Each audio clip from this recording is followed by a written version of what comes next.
बेनज़ीर भुट्टो वो लीडर थी जो हमारे ख्वाबों को पाए तकमील तक पहुँचाना चाहते थे। वो बदबख्त दहशतगर्द शहीद रानी मोहतरमा बेनज़ीर भुट्टो के काफिले पे हमला किया। मैं सलाम पेश करता हूँ लोगों के जज्बे को। पहला ब्लास्ट हुआ, पीपल्स पार्टी का वफादार कारकुन बेनज़ीर साहब के ट्रक की तरफ दोबारा भागा, हम अपनी लीडर को देखें वो खैरियत से एकदम। दूसरा ब्लास्ट हुआ, मैं भी बीबी शहीद रानी के साथ ट्रक के ऊपर था। दूसरे दिन बीबी साहबा अस्पताल तशरीफ लाई। जो ख्वाब लेके बेनज़ीर भुट्टो साहबा आई हैं, उस काफिले को दोबारा रमा दवा करें। आज भी वो ख्वाब, वो मिशन अधूरा है। एक खौफनाक मंजर था, सर पड़े हुए थे, लोग तड़प रहे थे, हमारी लीडर कैसी है। वो मंजर अल्लाह माफ़ कर, इतना खौफनाक मंजर था।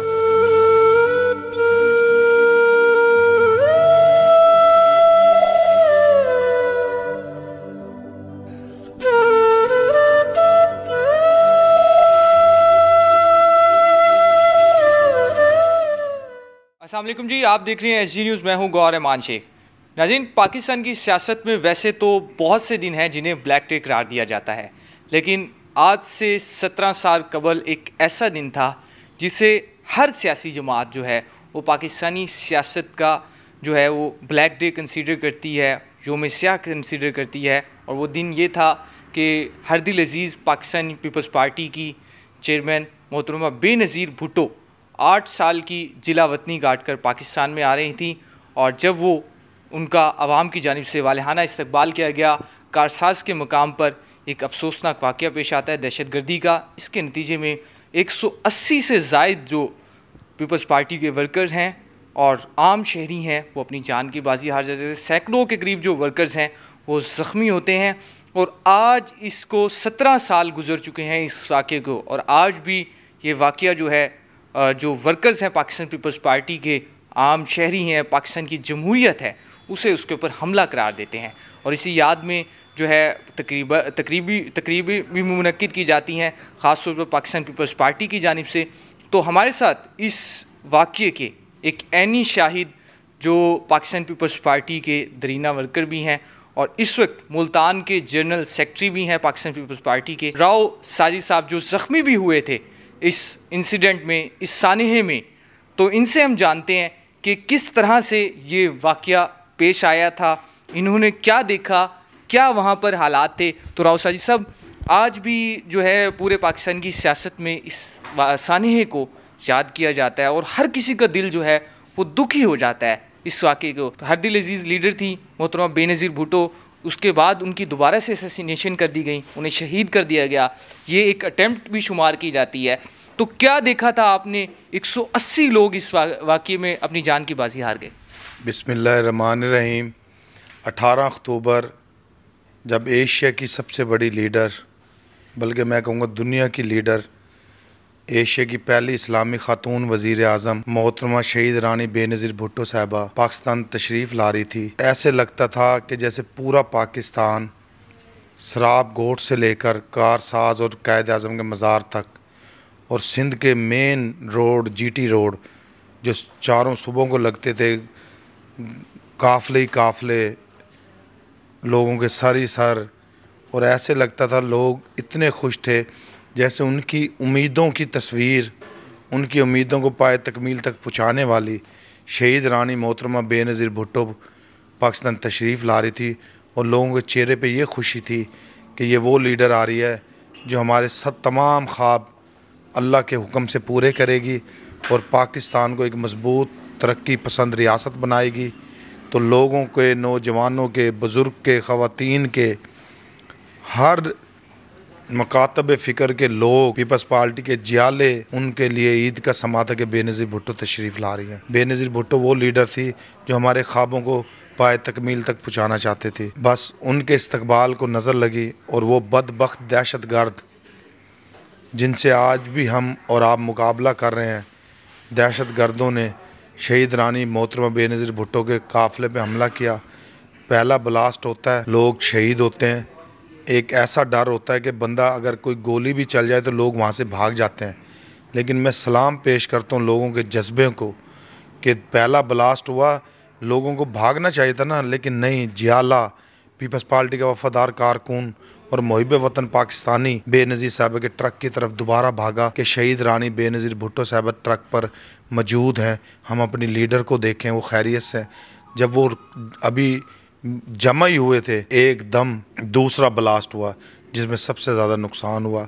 मैं अभी बीबी शहीद रानी के साथ ट्रक के ऊपर था। पहले ब्लास्ट में मैं ज़ख्मी हुआ और नीचे आया तो मुझे अपने ज़ख्मों की इतनी फ़िक्र नहीं थी जितनी मोहतरमा शहीद रानी बेनज़ीर भुट्टो साहबा की फ़िक्र थी। तो मैं खड़ा ही था तो दूसरा ब्लास्ट भी हो गया, उसमें भी लोग ज़ख्मी हुए। तो बीबी बहादुरों की तरह बाहर निकली और हमें कहा कि मेरे ये नौजवान इन ज़ख्मी वर्करों को फ़ौरन हस्पतालों में पहुँचाओ। आगा खान मैं गया तो बीबी की मैं अज़मत को सलाम पेश करता हूँ कि दूसरे दिन बीबी साहबा अस्पताल तशरीफ़ लाई और मैं उनके जज्बे और बहादुरी को सलाम पेश करता हूँ कि हालांकि हमारा ऑपरेट हो चुके थे, स्टिचिंग लगी हुई थी, लेकिन हमें बीबी के आने से इतनी हमारे अंदर ताकत आई कि हमारा दिल करता था बीबी के साथ ही चल पड़े। जो ख्वाब लेके बेनज़ीर भुट्टो साहबा आई हैं उस काफ़िले को दोबारा रवा दवा करें और पाकिस्तान को एक तरक्की याफ्ता मुल्क बनाए और बीबी के मिशन को पूरा करें।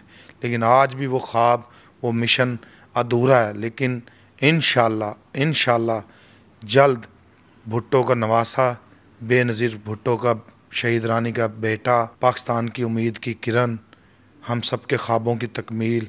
राव साहब ये बताएं कि वहाँ पर उस वक्त आप ऐनी शाहिद हैं और आपने ये चीज़ होती हुई देखी थी। 180 लोग इस सानहे में जान की बाजी हार गए, सैकड़ों के करीब ज़ख्मी हुए।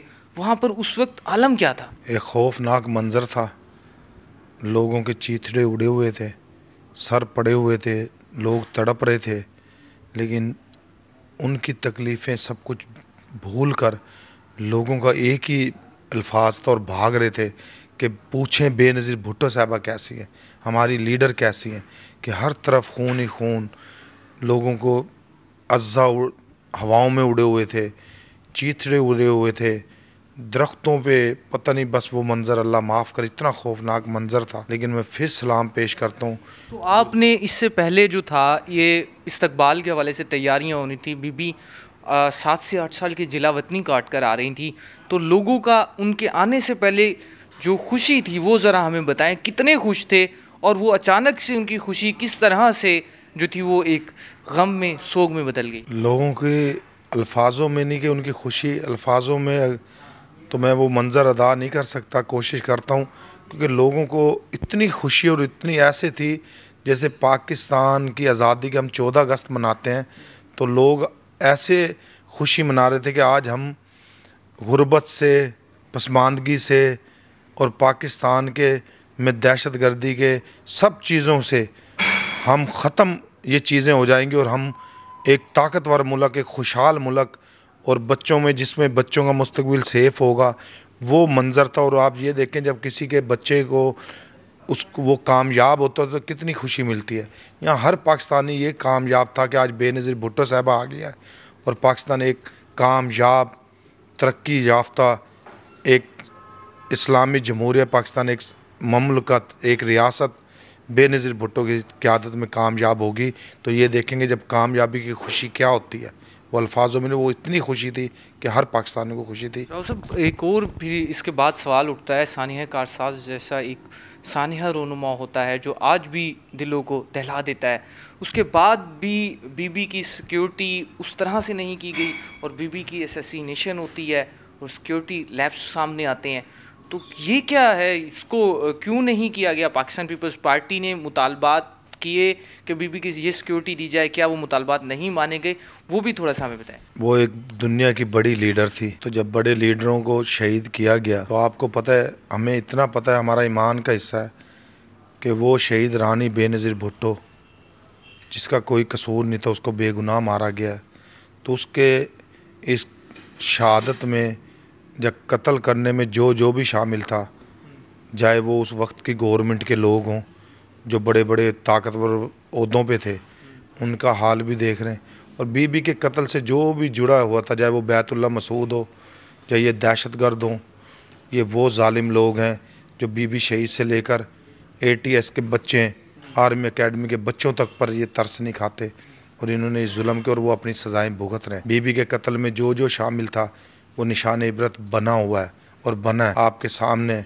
जिन्होंने बीबी के वो वाक़े को वाश कराया पिंडी में, जिन्होंने लियाकत बाग के वो जाए वकुआ थी उसे धो दिया गया, शवाहिद ख़त्म कर दिए। जो भी शामिल थे वो पहले दिन से वही लोग थे जो बीबी को शहीद करने तक रहे, वही किरदार थे और अल्लाह ने उनको जैसी मौत दी है ये पूरी दुनिया को पता है। पाकिस्तान पीपल्स पार्टी समझती है जो उसे इंसाफ है, चाहे वो जुल्फ़िकार अली भुट्टो की जो थी वो असैसिनेशन हो, जुडिशल असैसिनेशन हो, या समझते हैं मोहतरमा बेनज़ीर भुट्टो की असैसिनेशन हो, क्या पाकिस्तान पीपल्स पार्टी को इंसाफ मिल चुका है? पाकिस्तान पीपल्स पार्टी को अदालतों से कभी देखे ना, शहीद जुल्फ़िकार अली भुट्टो साहब का कत्ल आपके सामने, उसकी पटिशन डाली प्रेसिडेंट ऑफ पाकिस्तान आसिफ अली ज़रदारी साहब ने, और वो देखो कितने सालों पटिशन चली। आज वो जिन जजों ने फ़ैसला दिया था, अब जो फ़ैसला आया सुप्रीम कोर्ट का, शुक्र है उन्होंने अपने मुंह से वो जो कलंक का टीका लगा हुआ था वो धुला है कि भुट्टो साहब को नाजायज़ उसमें कानून का इस्तेमाल नहीं हुआ, उनको बेगुनाह शहीद किया गया है और बेगुनाह से सज़ा दी गई है। तो अब हम समझते हैं इंशाल्लाह बीबी के कातलों को भी अल्लाह दुनिया और आखिरत दोनों में सज़ाएँ अल्लाह के हुक्म से मिलेंगी। वो एक लीडर थी, वो एक मज़लूम थी, वो करबला के मानने वालों की थी और वही तहरीक चल रही है। इंशाल्लाह हम उस दिन कामयाब होंगे, बेनज़ीर भुट्टो साहब के कत्ल का बदला मिलेगा।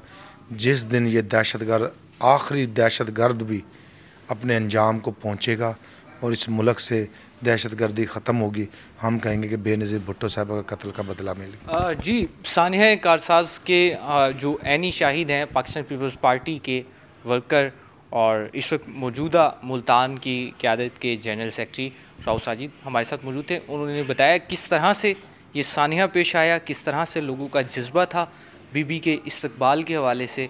लेकिन वहाँ पर एक अफसोसनाक वाक़या पेश आता है आज से 17 साल कबल, और 18 अक्टूबर का यही आज का दिन था जिस दिन एक कारसाज के मुकाम पर दहशतगर्दी का वाक़या पेश आता है, जिसमें 180 के करीब पाकिस्तान पीपल्स पार्टी के वर्कर्स, आम शहरी और शहीद रानी से मोहब्बत करने वाले, बेनज़ीर भुट्टो से मोहब्बत करने वाले इस सानिहे में अपनी जान की बाजी हार जाते हैं। और इसके साथ ही सैकड़ों के करीब जो वर्कर्स हैं वो ज़ख्मी होते हैं, और पीपल्स पार्टी के जो ज़ख्म हैं वो आज 17 साल बाद भी उसी तरह से ताज़ा हैं। और अगर इस दिन को पाकिस्तान की सियासत में योम स्याह के तौर पर देखा जाए तो ये सर फहरिस्त होगा।